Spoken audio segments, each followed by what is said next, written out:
Welcome back. I think that just before the break, I referred to literacy as a protective factor against suicidality when I meant resiliency. However, it is true that if a person can read, they're probably going to feel more effective and more successful. And so that may very well be a protective factor as well, even though it was my mistake. Edwin Shneidman, whom, as you may know, was one of the founders of the American Association of Suicidality, and who was recently deceased, in a book called Fatal Freedom by Thomas Szasz, said, "Suicide is not a thing to do while one is not in one's best mind. Never kill yourself while you're suicidal." Now, that may sound humorous in a way, kind of a gallows humor, I suppose, but there's a lot of logic to it and a message there for us as mental health providers. That message is that if we can get a person past keep them safe until they are past the time when they are most urgently and most determinedly suicidal, they may very well view things quite differently. I've worked with a number of people who were suicidal at the time, at a particular time, who even had to be Baker Acted, which is our involuntary commitment act here in Florida, and who later on thanked me for having saved their lives. Suicidality is not necessarily a chronic condition for individuals. It's really important, of course, that we know the warning signs, not just the risk factors, the things that will indicate to us that a person, by reason of their environmental circumstances and their personal characteristics, are more at risk than others, but also those things that would lead us to believe that their behavior indicates that they are at risk now and that that risk is fairly urgent, fairly compelling. One of those things is changes in eating or sleeping patterns. Those dramatic changes, of course, can indicate lots of different things. A number of mental disorders might very well be implied by those. There are other things too, which may have little to do with mental disorders or suicidality, that result from or that are indicated by changes in eating and sleeping patterns. But when those changes are involuntary or when they're dangerous, they may very well indicate that the person is at increased risk right now for suicidality. Neglect of personal appearance is a telling sign. The person who is usually meticulous or usually takes very good care of themselves, who has suddenly started to let themselves go, is a person who needs attention and who needs assessment for suicidality. Those who are depressed, sad, angry, and aggressive in their mood and in their behavior may very well be at risk, particularly if those are changes in their normal demeanor and their normal mood. People who have become quite irritable and who appear quite depressed should be evaluated. School or job setbacks or losses are important as warning signs and important as indicators that we should follow through with a suicidality assessment of some sort. And it's important to recognize that the setback may very well be something that's not or wouldn't seem particularly important or particularly relevant to you or to me. The key issue is what's the significance of that setback to the individual involved. And we can only know that to some degree by asking them or by observing their behavior. Alcohol or drug abuse, of course, is a warning sign, particularly if the person has begun using more substances or has been using those substances in more and more reckless ways. Changes in substance use and abuse are warning signs. We talked about the implications of increased suicidality for those who self-mutilate or who do some kind of intentional self-harm.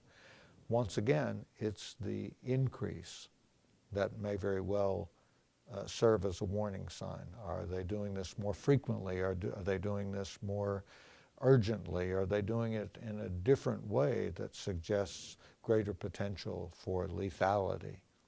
Those are key issues to consider. Isolation, withdrawal from family and friends. Once again, the changes in isolative behaviors. There's some people who are pretty chronically isolated, but there are others who may have been very gregarious, outgoing, and social, who suddenly begin isolating themselves, and that clearly is a flashing red light for suicidality. Loss of interest in previously enjoyed activities, hobbies. One way to describe that, or one word that typically describes loss of interest in those things that one has previously enjoyed, is the term anhedonia. And anhedonia is the symptom of depression that cuts across all age and developmental categories. Depression usually manifests itself differently among children, adolescents, young adults, and so forth.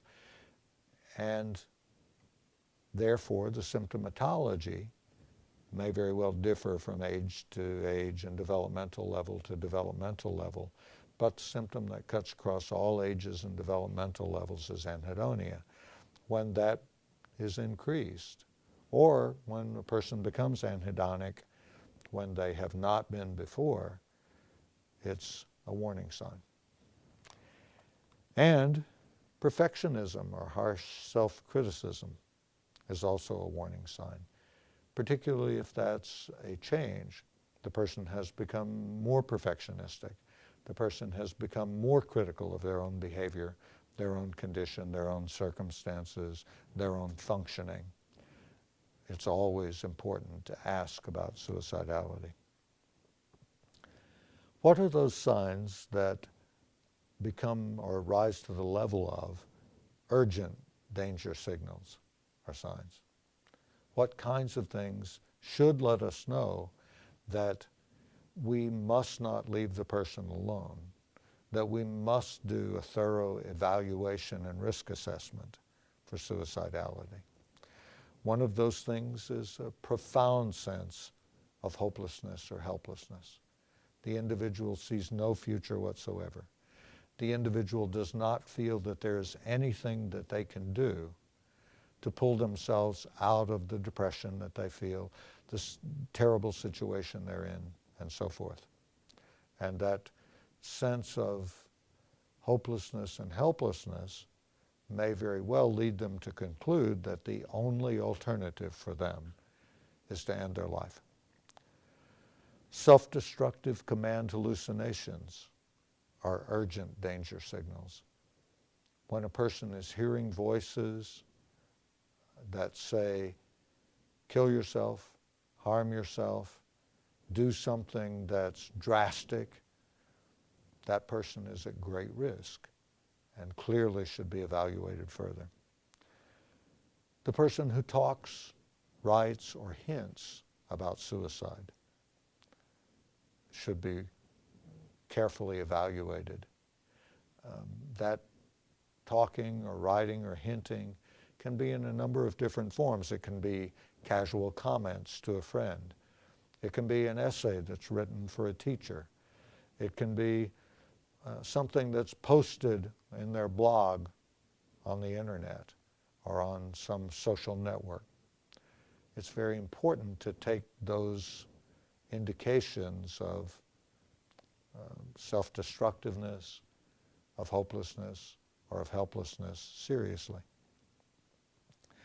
Unusual lethargy, apathy, or sadness, when a person appears different, when they appear not to have any energy when they're usually energetic, when they appear not to care about anything when they usually are passionate, when they appear to be morose and they're usually upbeat, then we should consider those urgent danger signs.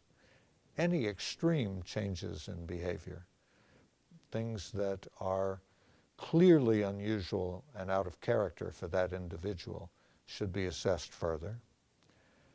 And particularly when that change involves putting one's affairs in order, giving away previously valued possessions, and so forth. For example, if someone were to say to you, "Here, please take my watch. It's been a favorite of mine, and I'd like you to have it," one should question why. Why is it that the person won't need their watch or their favorite pen or any of their valued possessions? That might very well be because they have decided to end their life. A devastating relationship breakup. And once again, I emphasize that a relationship breakup may seem to the outside world not to be particularly significant, or may even seem to be a good thing for the individual involved. But the key is not the way it appears to the outside world. The key is what's the emotional impact on that individual. And even a seemingly innocuous relationship that ends abruptly can feel devastating to the individual who has experienced that loss. Then making a determined effort to obtain access to lethal means, buying a gun or some other kind of weapon, stockpiling drugs, making nooses, doing things that would suggest that the person is planning some kind of self-harm or self-destructive action is important as a warning sign or an urgent danger sign. And then, paradoxically, a sudden happiness or calm, a sudden indication that the person feels no burdens when nothing has really changed in their lives, when they've been very upset, when they've been quite distressed, and suddenly, without any substantive changes, they feel happy or seem to be fine. Often that indicates that they have made a decision to end their lives.